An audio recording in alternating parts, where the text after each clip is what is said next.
Les amis, sur cette chaîne, c'est très très simple. Je dis tout haut ce que tout le monde pense tout bas. Je m'en fous des critiques, que tu m'aimes pas. Moi, je parle de foot. J'ai un avis super objectif, super aiguisé, comme on dit dans le milieu. Ok. Peu importe, voilà. Je suis supporter marseillais. J'aime énormément le Real Madrid. Je préfère Cristiano Ronaldo à Messi. Mais Messi est meilleur que Cristiano Ronaldo. Voilà, les gars, je suis super objectif. Maintenant, la vidéo du jour, c'est quoi? Déjà, abonnez-vous. C'est super important, les gars. On va péter YouTube ensemble, ok? Maintenant, le but de la vidéo, c'est quoi? Gilles Verdez aurait dit, les mecs, qu'en gros, voilà, Ronaldo gagnerait le ballon d'or s'il est champion du monde. Je sais pas ce qu'il a fumé comme herbe, ok? Mais tu peux pas dire ça juste. Zermain, il a gagné la Coupe du Monde, ça y est, c'est le ballon d'or. Les gars, c'est impossible. C'est impossible. Voilà. Ronaldo sera ballon d'or s'il gagne la Coupe du Monde et qu'il est un élément plus que majeur. Ok? Si Ronaldo est le meilleur buteur de cette Coupe du Monde, il met 5-6 buts et qu'en finale il est super décisif, alors dans ces cas-là, on pourra parler de ballon d'or. Maintenant, je suis désolé, mais si le Portugal est champion du monde et que t'as Vitinha qui a fait une super Coupe du Monde, Nuno Mendes également, qui prennent avec des champions dans 4 jours là contre Arsenal, eh ben je suis désolé, mais ça peut être Ronaldo par Ronaldo, mais t'as Vitinha et Nuno Mendes qui sont devant. Voilà. Par contre, si Ronaldo commence à mettre des triplés, il met 10 buts en Coupe du Monde, il n'y a pas débat. Il n'y a pas débat. Ils l'ont fait avec Messi. Alors ils vont le faire avec Cristiano Ronaldo parce que, les gars, quand Messi a gagné la Coupe du Monde, il a gagné la Ligue 1, la Coupe de France, je crois, il me semble. Voilà, Ronaldo, il a gagné le championnat. C'est pas la Ligue 1, la Saudi League, même si bon, franchement, le niveau sur certaines équipes, ça se ressemble. Non, quand même pas. Mais je sais pas c'est quoi cette mode de penser que les médias vont tout donner à CR7 parce que c'est Cristiano Ronaldo. Non, pas du tout, les frères. Moi, je suis vraiment pas pour sur ça. Ronaldo gagnera le ballon d'or si c'est un élément plus que majeur. C'est mon avis. Voilà. Et franchement, hein, pour moi, les gars, le Portugal ne vont jamais gagner cette Coupe du Monde. Parce que c'est un effectif qui n'est pas rodé. C'est un effectif avec énormément de talent, il n'y a aucun souci, mais c'est un effectif qui n'est pas rodé. L'Espagne est un effectif qui n'a pas d'énormes talents. Il y a des gros talents, attention, Lamine Yamal, Pedri. Les gars, mais c'est pas des joueurs renommés comme le Portugal. Et pourtant, l'Espagne sont tellement meilleurs que le Portugal.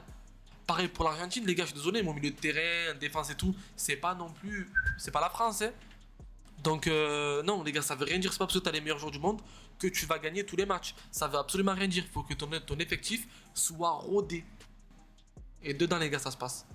Regardez, les amis, la liste de la Coupe du Monde pour l'Espagne, ok? Nous avons du coup, bon, les 3 meilleurs gardiens actuellement quasiment du monde avec Courtois. Il y en a aussi, mais les gars, franchement, 3 gros gardiens. La défense, vous avez que Curella, Grimaldo, Koubarzi, Laporte, Poubil, Eric Garcia, Llorente, Pedro Porro. On va faire un par un, il n'y a pas de souci. Cucurella, il a fait une très bonne saison. C'est pas non plus un joueur top mondial. Grimaldo, il était bon à Leverkusen il y a 2 ans quand ils ont remporté du coup la Bundesliga. Les gars, c'est pas non plus le meilleur latéral gauche du monde. Au moins le piston. Pour Koubarzi, cette année, il a été très bon avec le Barça. C'est pas Ramos. Emeric Laporte, il est bon. C'est un bon défenseur. C'est pas Puyol. Marc Poubil, révélation de cette année avec l'Atlético Madrid, je sais même pas les gars, c'est celui qui fait la meilleure saison avec Eric Garcia. Marco Llorente, c'est maintenant un joueur renommé, mais encore une fois, c'est pas non plus le meilleur du monde. Et Pedro Porro, c'est pareil les gars. Cette défense, elle est pas non plus exceptionnelle. Je suis désolé, il n'y a pas Nuno Mendes, il n'y a pas des Cancelo, il n'y a pas des superstars comme le Portugal a. Et pourtant, les gars, c'est eux les favoris. Parce que c'est un effectif rodé. Le milieu de terrain, Pedri, c'est très très fort, les gars. Voilà, gros joueur. Fabien Ruiz, vraiment bon. Zubimendi, pareil. Gavi, Rodri, Baena, Merino. Les gars, moi, dans le milieu de terrain, je vois un très bon milieu de terrain qui sait jouer au ballon. Encore une fois, c'est pas Vitinha, c'est pas Neves, c'est pas Bruno Fernandes. Les 3 que je vous ai dit, les gars, c'est les meilleurs au monde. Là, le meilleur au monde, c'est Pedri. Le reste, c'est très très fort. Sans plus.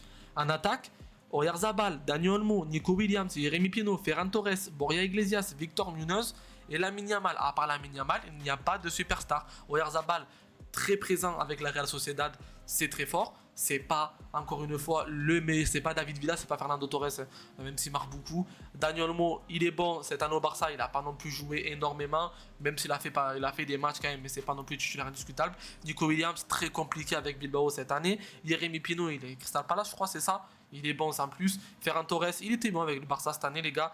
On n'est pas sur une grosse légende du football non plus. Bon, il y a Iglesias, je sais même pas ce qu'il a fait. Victor Munoz, c'est une petite pépite, voilà.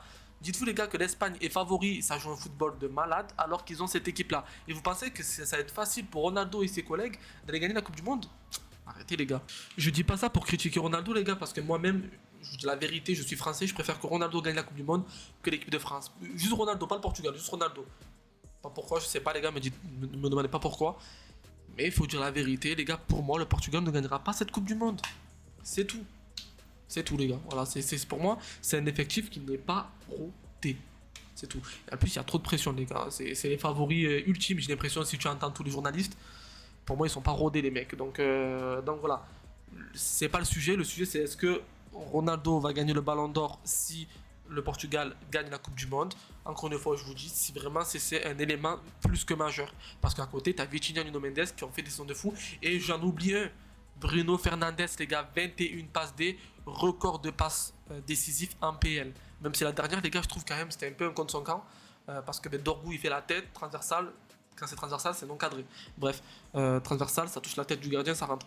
Bref, c'est pas le sujet encore une fois, mais Bruno Fernandes, il rentre aussi dans le débat du Ballon d'Or, les amis. Parce qu'autant il y a un monde où Bruno Fernandes fait une meilleure Coupe du Monde que Ronaldo.